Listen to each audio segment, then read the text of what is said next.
What if you were afraid of nothing? Nothing. Man, beast. Financial bankruptcy, nothing. Do you understand what that would mean? How would your life have changed? Once you become fearless, life becomes limitless. I'm not afraid of anything. I should be dead by now. I've been run over by the charging buffalo. Got up. Chase it down, kill it. Kill a cognac beer with a knife. You cannot kill me. I believe that with all my heart you cannot kill me. And of course the people that I've talked about, Andrew Carnegie, Henry Ford, Rockefeller, Steve Jobs, they're all tough. Snowflakes melt under pressure. In 1986, the average man's handshake pressure was 118 pounds. 2016, 1960 pounds. Testosterone levels and sperm counts tested 50 years ago, and today they're producing 60 to 70 amounts percent of testosterone level and sperm counts as they did. We're dying out. They're deathly afraid of everything. Everybody's scared to death of what might happen. And so they want to come across as your friend. It's like my snowflake test. The first question, paraphrasing it, what would you do if somebody spit in your wife's face? And the answer ranged from, well, I tried to ascertain what kind of day he was having, and if he had a bad day, I tried to be understanding. I'd be in a prison for murder. I would beat the guy to death.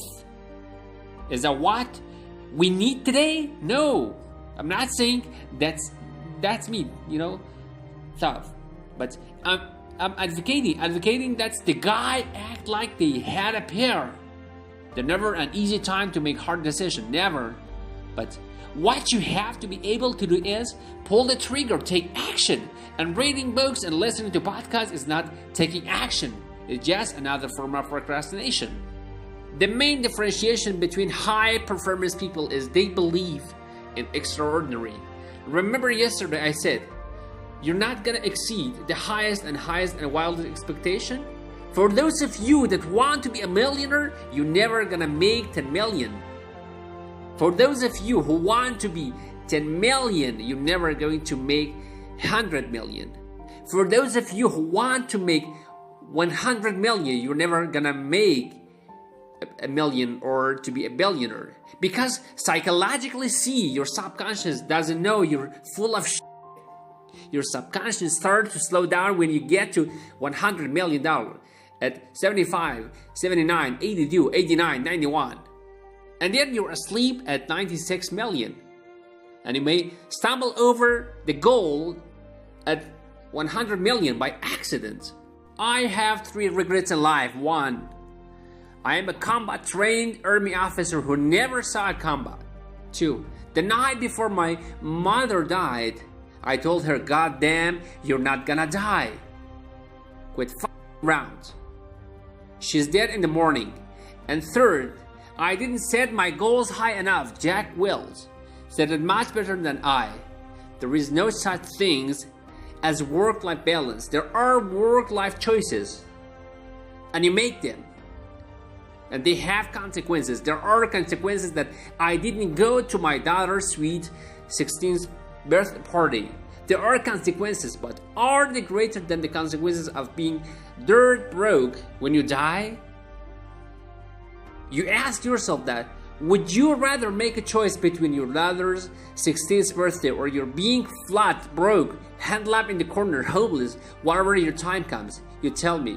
But conventional wisdom, political correctness has its all backwards. You're a bad person because you missed the party, right? You're a bad person because you celebrated Christmas in January, right? And the pundit that gives you this horseshit are poor themselves. Next. You've got to get by your friends. Show me your friends and I'll show you your future, right? You're hanging out the bub, bleaching and farting. These people that you are going to sport bar, these are your friends. Then there is just general pessimists. Then there is your own guilt. Do I deserve to be wealthy beyond measure? Then there is a fear. false expectation appearing real. And then there is this place in society that wants to hold you down. Strange times are there. Are these in which we live? When the old and the young are tough, false hold in the school, and the person does tell the truth is called lunatic and fool. But John Lennon said a little differently. Being honest may not get you many friends, but it'll always get you the right ones. And what I want to do from this point forward, no matter if you hated what I said or the way I said it, is choose carefully the people that you associated with. Warren Buffett, when he used to send out tweets, that is, you will continue to suffer if you have an emotional reaction to everything that is said to you. True power is stepping back and observing things with logic, and power is restraint. True power is restraint. If words control you, that means everybody else can control you. Breathe and let things pass. In my day, they used to say stick and stone can break your bones, but word can hurt you. Now, it is just the opposite. There are major universities in this country and this planet that have safe room, that have safe buildings, that if life becomes too stressful, you go to the building. If your adult child needs a safe space to avoid offensive words, you failed as a parent. Most of us care what other people say. Most people care what other people think. And if you can just reduce the emotional baggage just a little, you have no idea how much freer you are going to be and how much you are going to accomplish in your life. Most people just have poor habits. And you know, I've had these same habits for about 50 years ago. When I feel wimpish, I just say, what's wrong with you? You come on and just go out and do it. And I know that if I had built up those habits 20 or 30 years ago, you know, at the age of 70, I certainly wouldn't be doing this. I mean, good habits are hard to come by. But what even harder to come by? And people that have good habits, you cannot be around. Machiavelli said, you know, a ruler is judged by who is surrounded himself with. If I were to decide what kind of person you were, or you were the people that you are closest to, why would I think you? How would I judge you? The thing that most of us lack is time management. The reporting system I used, the reporting system I used as a young officer with NATO. And it's basically, what are you going to do? What are the goals for the day? What did you accomplish yesterday? And the challenges, and then the following week when you say what you accomplished. If what you accomplished doesn't relate back to the goals had set for the week, then there is a disconnect. Well, if you said you were going to do this on Monday, and then the next week you didn't do it, not only didn't you do it on Monday, you didn't do it the whole following week. Challenges come up, speed bumps. I call speed bumps. You broke your leg. You did this. You did that. Now, to me, those aren't speed bumps. When I show up for my meeting with Carlos Kinfield in a wheelchair with a drip, it was almost dead 3 years before.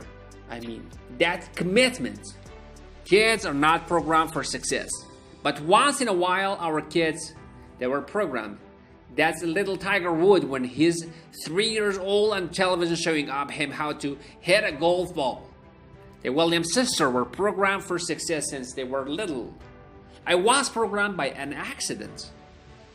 What have you done to program your children for success? My dad only had one goal for me growing up, to keep me alive till I reached the age of reason. So my mother spent her whole life trying to make what she wasn't. Can you say the same for you, your parent, your children? No, so I'm not here to be an accident. And yet, I still push the envelope. What I believe with all my heart you were meant to achieve, I believe, and this is the only religious things I'm going to say, is I believe whatever the puts up here, however the you got here, we were put here to be all we can, not for a fraction. Therefore,